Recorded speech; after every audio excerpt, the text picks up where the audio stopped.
যেখান থেকে শাড়ি কিনতে পেরেছি এটাই। নমস্কার বন্ধুরা, কাকলি ন্যাচারাল ব্লগের আরও একটি নতুন ভিডিওতে সবাইকে স্বাগত। আর আজকে সকাল থেকেই ব্লগটা শুরু করছি। এখন বাজে কিন্তু সকাল 7টা, আর সকাল 7টার সময় আজকে কিন্তু প্রচুর রোদ্দুর উঠে গেছে, মানে চারিদিক একদম পরিষ্কার হয়ে গেছে, রোদ উঠে গেছে। আর আমরা আজকে সকাল সকাল রান্নাঘরে চলে এসেছি, মানে 7টার সময় এসে কোনোদিন রান্না করি না, কিন্তু আজকে সকাল 7টার সময় এসে রান্নাঘরে চলে এসেছি। তার কারণ আজকের এক জায়গায় যাওয়ার রয়েছে। কারণ হলো আপনাদের হয়তো পুজোতে সবার কেনাকাটা হয়ে গেছে, কিন্তু আমাদের এখনও পর্যন্ত কিছুই কেনাকাটা হয়নি। তাই আজকে যাব কেনাকাটা করতে। আপনারা প্লিজ পুরো ব্লগটা প্রথম থেকে শেষ পর্যন্ত দেখতে থাকুন, আশা করছি খুবই ভালো লাগবে। আর যেখানে যাব অনেকটা দূরে যাব বাড়ি থেকে, তাই সময়টা একটু বেশি লাগবে, আর তাড়াহুড়ো করে কিন্তু রান্নাটাও করে নিতে হবে। রান্নাঘর থেকে এসে খুব তাড়াহুড়ো করে মানে স্নান করে নিয়েছি, করে টোরে একদম রেডি হয়ে গেছি দেখুন। আর এখন বাজে হলো 10টা 20, ট্রেন আমাদের 11টায়। তো এখনই কিন্তু বেরিয়ে যেতে হবে, নাহলে আবার দেরি হয়ে যাবে। আর তারপর ট্রেনে কিন্তু আমার বাড়ি থেকে অনেকটা দূরে, প্রায় 1 ঘন্টা 10-15 মিনিট লেগে যাবে। তাই ট্রেনে, আর আজকে খুব গরম পড়েছে বাইরের, মানে রোদ্দুরের জোরটা খুব বেশি, তাই বেশি কিছু সাজিনি, একদম সিম্পল, শুধুমাত্র শাড়িটা পরে নিয়েছি। এবার যাবো। আর এখান থেকে স্টেশন পর্যন্ত তো আমাদের গাড়িতে করে যাব, দেরি হবে না, তাড়াতাড়ি চলে যাব। আমাদের স্টেশনে অলরেডি ট্রেন ঢুকে গেছে, এবার আমরা ট্রেনে উঠবো। আর আমাদের স্টেশনেই কিন্তু ভিড়টা অনেক রয়েছে, তো ট্রেনের মধ্যে সিট পাবো কি না জানি না। আর নামখানা থেকে শিয়ালদা ট্রেন কোনো দিন খালি যায় না, খুবই ভিড় হয়, সেটা আমাদের জানাই রয়েছে। তাও দেখা যাক, ট্রেনের মধ্যে উঠি কি হয়। আর এখন কিন্তু বসে রয়েছি ট্রেনের মধ্যে, যা হোক জানালার পাশে একটা সিট পেয়েছিলাম। আর এখন ট্রেনটা রয়েছে লক্ষ্মীকান্তপুরে, কারণ এখানে কিন্তু কিছুক্ষণ ট্রেনটা দাঁড়াবে। আর শিয়ালদা থেকে নামখানা যাওয়া ট্রেনটা আসলে ক্রসিং হবে, তারপরেই কিন্তু আমাদের ট্রেনটা ছাড়বে। এখন ফাইনালি আমরা বারুইপুর স্টেশনে নেমে গেছি। আর স্টেশনে নামার পর আমরা কিন্তু এখন যাচ্ছি রেলগেটের দিকে, কারণ রেলগেটের দিকে প্রথমে যেতে হবে। আর আমরা তো কোনো দিন আসিনি, জানি না, তো এখন রেলগেট পর্যন্ত যাই, তারপর ওনারা যে ঠিকানা দিয়েছে মানে দেখিয়েছে সেই মতো যাব, দেখা যাক কত দূর যেতে হয়। তো আমি আর তোমাদের দাদা ভাই দুজন যেহেতু এসেছি, তো কোনো অসুবিধা নেই। এখানে দেখুন আমি কিন্তু ফাইনালি চলে এসেছি জেফা ইন্টারন্যাশনালে। তো জেফাতে মানে ঢুকছি, বেশ ভালোই লাগছে, দেখেই তো মনে হচ্ছে খুব ভিড় এখানে। জেফার তো মানে জেফার দিদি ওই যে ভিডিওগুলো দেখাচ্ছে, দেখুন কত সুন্দর লাগছে। তো ভিতরে কিন্তু ক্যামেরা বন্ধ, মানে কোনো রকম ভিডিও করা যাবে না।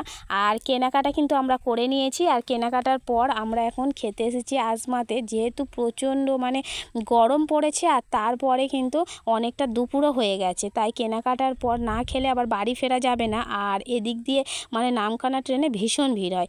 এখন আমরা শেষমেশ বাড়িতে পৌঁছে গেছি, আর সন্ধ্যাও কিন্তু হয়ে গেছে।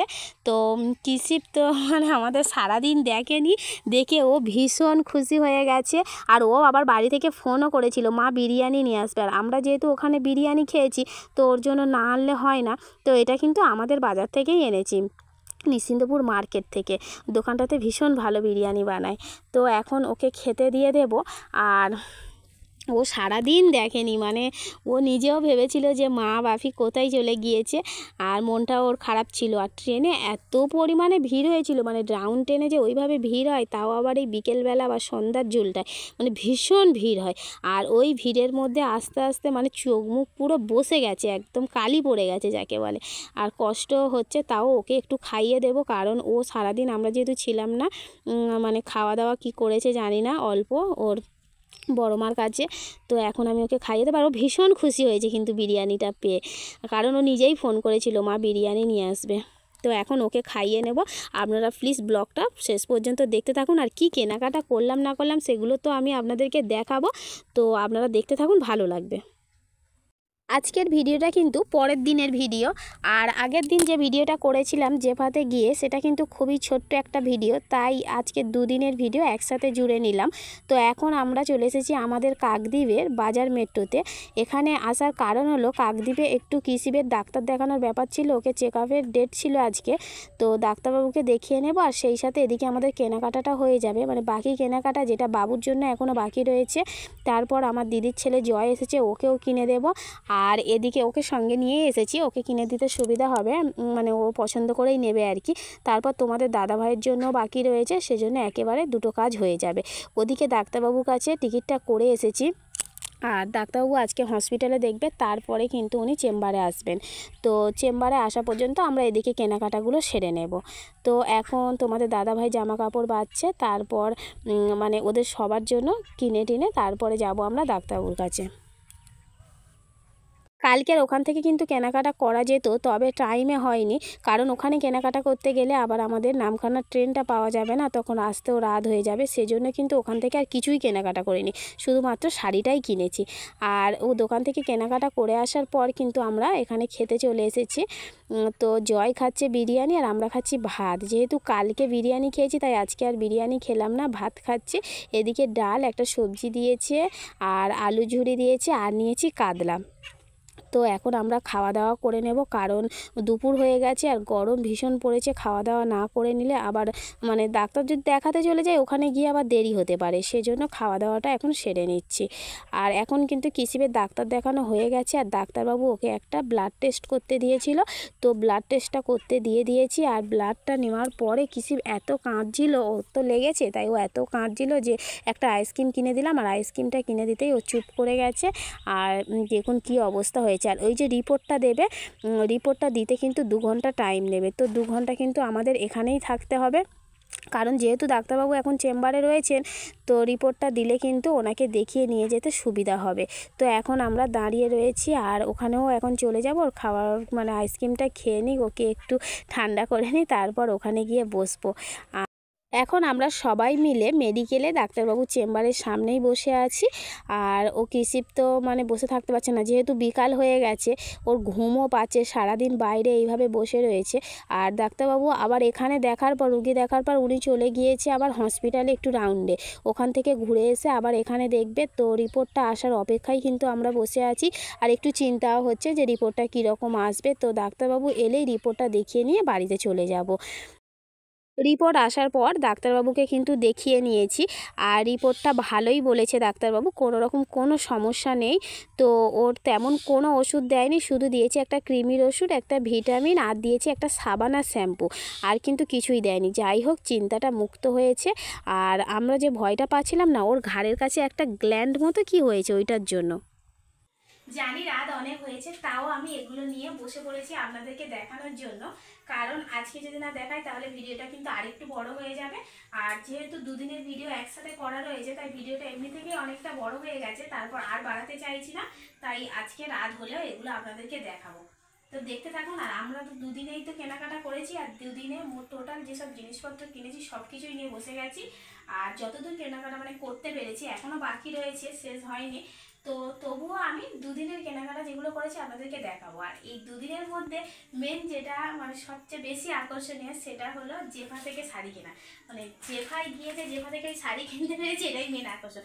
তাছাড়া মানে শুধু জেফাতে গিয়েছি না, জেফার কালেকশানের মধ্যে সবচেয়ে যেটা এখন ট্রেন্ডিংয়ে চলছে বা সব থেকে যেটা ভালো চলছে, সেটা হচ্ছে পালকিতে বউ চলে যায়, আর সেই শাড়িটাই আমি কিন্তু নিয়েছি। তো এক করে খুলছি, দেখুন। তবে কি বলতো, জেফাতে গিয়েছি ঠিকই, তবে ওখানে দেখুন ওদের বিলে পর্যন্ত জেফার মানে ইন্টারন্যাশনাল লেখা সব কিছু। তো ওখানে গিয়ে যদি একটু ভিডিও করতে পারতাম খুবই ভালো লাগতো, কিন্তু ওখানে ক্যামেরা নিষিদ্ধ, মানে ওখানে ক্যামেরা করা যাচ্ছিল না।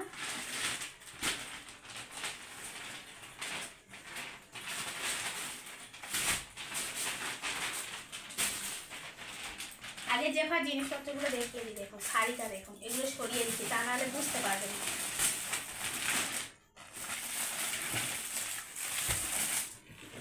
এটার উপরে রাখি, রেখে দেখেন, তাহলে বোঝা যাবে।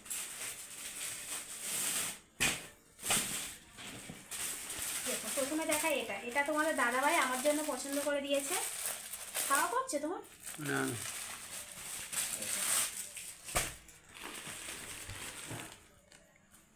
এই দেখুন, তো শাড়িটা খুলে দেখাচ্ছি, দেখুন।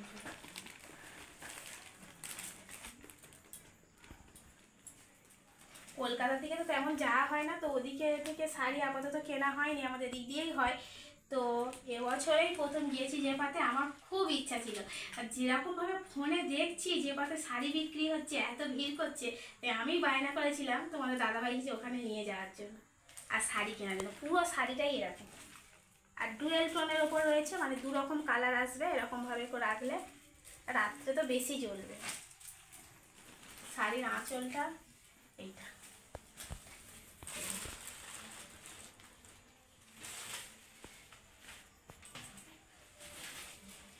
শাড়িগুলো কেমন হয়েছে কিন্তু অবশ্যই করে জানাবেন। আর আপনাদের মধ্যে কে কে জেফাতে গিয়ে শাড়ি কিনেছেন সেটাও কিন্তু জানাতে ভুলবেন না। আর যারা জানি তারা যেতেও পারে, বেশ ভালো ভালো শাড়ি পাওয়া যাচ্ছে।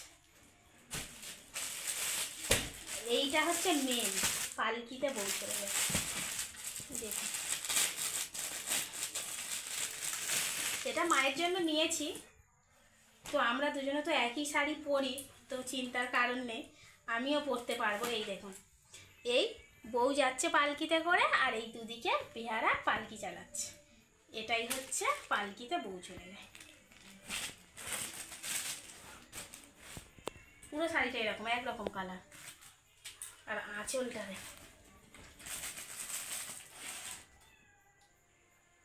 ওখানে গিয়ে আমাদের সব থেকে যেটা ভালো লেগেছে সেটা হলো যে প্রীতমদাই কিন্তু এই শাড়িটা আমাকে পছন্দ করে দিয়েছে। মানে এই শাড়িটা প্রথম থেকে নিইনি, আমরা অন্য একটা শাড়ি বেছে রেখে দিয়েছিলাম নেবো বলে, আর যখন বিল করতে গিয়েছিলাম তো ওখানে প্রীতমদাই এই শাড়িটা আমাকে মানে বেছে দিয়েছে, যে বলছে ওর থেকে এই শাড়িটা নাও, এটাই ভালো হবে আর মানে ভালো লাগবে আর কি, শাড়িটাও ভালো, কালারটা ভালো, সব কিছু ভালো, তো সেজন্যই নিয়ে নিলাম। তো নিচে কিন্তু ওনাদের প্রচণ্ড ভিড় ছিল এই দোকানে, মানে নিচের লোকজন সবাই মানে খুব ভিড় ছিল। ওখানে দিদিভাইও ছিল, তো আমরা ওপরে চলে গিয়েছিলাম, ওপরে একদম খালি। আর ওই দিনে আমরা যেদিনে গিয়েছি ওই দিনই কিন্তু ওপরটা ওপেন করেছে, মানে ওখানে একদম ভিড় ছিল না, ওখানেই কিন্তু প্রীতমদা ছিল। তো বেশ ভালো লেগেছে দেখে। দুজনে দুটো শাড়ি পছন্দ করে দিয়েছে। এই শাড়িটা আমি নিয়েছি, এটা আমার মায়ের জন্য নিয়েছি। এটা খোলা যায় না, পুরোটাই বাঁধা রয়েছে, খোলা যাবে, এগুলো খুললে খোলা যাবে, তো বাঁধনটা খুলতে হবে। দেখুন এটা পিঙ্ক কালার রয়েছে, আর এটা একটু মানে ডিপ আকাশি মতো।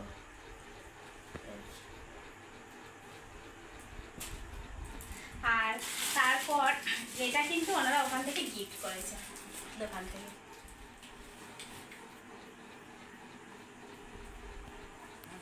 যাই হোক, জেফাতে গিয়ে কিন্তু মানে শাড়ি কিনবো এটাই একটু মনে মনে আশা করেছিলাম, পূরণ হয়েছে, বেশ ভালো লেগেছে।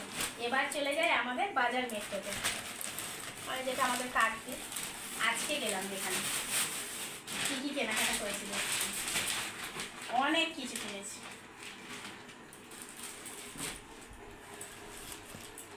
ব্লাউজ রয়েছে, এটা হচ্ছে পিসিদের, আমাদের বাবুর একটা গেঞ্জি সেট, এই গেঞ্জিটার সাথে এই প্যান্টটা,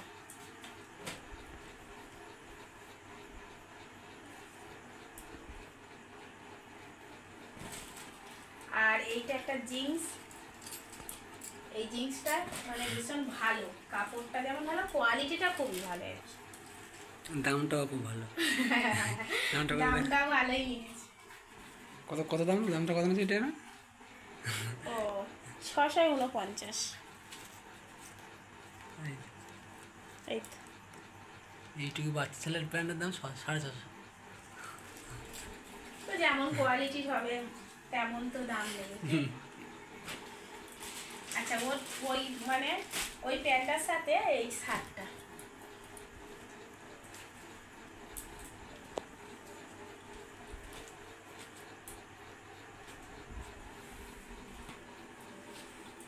এটা আমাদের জয়কে তো সবাই চেনে, যে আমার দিদির ছেলে। এটা ওর শার্ট,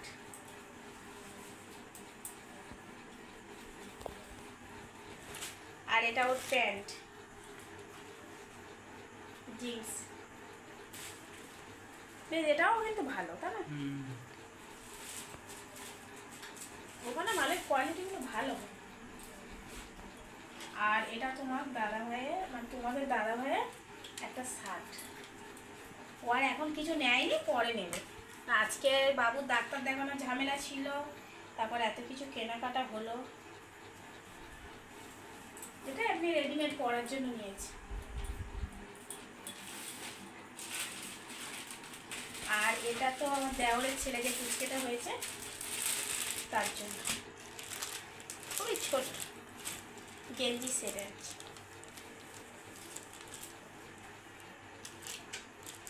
আমাদের বাবুরটাও ইয়ে হলো, ওদেরটাও ইয়ে হলো।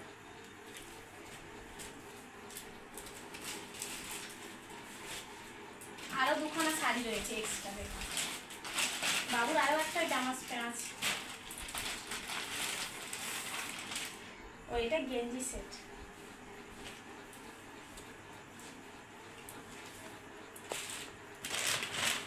আর এই শাড়ি এটা তো এখান থেকে নিয়ে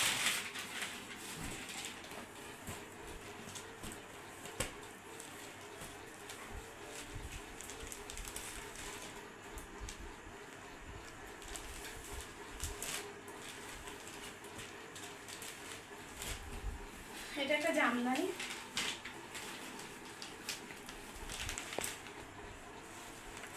এবছরে কিন্তু বেশ অনেকগুলো শাড়ি হয়েছে। আর আজকে এই যে এত কিছু কেনাকাটা করেছে আর এগুলোর জন্য ওখান থেকে এই গিফটটা দিয়েছে, মানে যেখানেই যাচ্ছে গিফট দিচ্ছে, বেশ ভালো লাগছে। বাটি সেট 6 পিস বাটি রয়েছে। তো কেনাকাটা করে যতই টাকা যাক না কেন একটু অল্প কিছু দামের গিফট পেলে কিন্তু খুব খুশি হয়, কি বলুন? তো আপনারা তো সব কিছু দেখতে পেলেনই যে বছর পুজোতে আমরা কি কি কিনেছি। এখনো বাকি রয়েছে, বাবার জন্য রয়েছে, তোমাদের দাদা ভাইয়ের জন্য রয়েছে। তো হবে আস্তে আস্তে ওনারা নিয়ে নেবে। তো আমাদের আপাতত যা কিছু করে কিনেছি, শাড়িটা কিন্তু অনেকগুলো হয়ে গেছে। তো আপনাদের কেমন লাগলো সেটা কিন্তু অবশ্যই কমেন্ট করে জানাবেন। আর ভালো লাগলে চ্যানেলটিকে অবশ্যই সাবস্ক্রাইব করে আমার পাশে থাকবেন, কারণ আমাদের চ্যানেলে কিন্তু ওয়াচ টাইম পুরো পূরণ হয়ে গেছে, শুধু সাবস্ক্রাইব বা কটা বাকি রয়েছে। তো আপনারা কিন্তু চটজলদি তাড়াতাড়ি করে সাবস্ক্রাইবটা করে দিন, দিয়ে 1000টা পূরণ করে দিন, কারণ একটা চ্যানেল কিন্তু সাবস্ক্রাইবারের জন্যই মানে পিছিয়ে রয়েছে মনিটাইজেশনটা হতে। তো আপনারা আমার সাহায্য করুন, একটু পাশে থাকুন, অবশ্যই করে সাবস্ক্রাইবটা করে। তাহলে বন্ধুরা আজকের মতো ব্লগটা এখানেই শেষ করছি। সবাই ভালো থাকবেন, সুস্থ থাকবেন, দেখা হবে নেক্সট ভিডিওতে।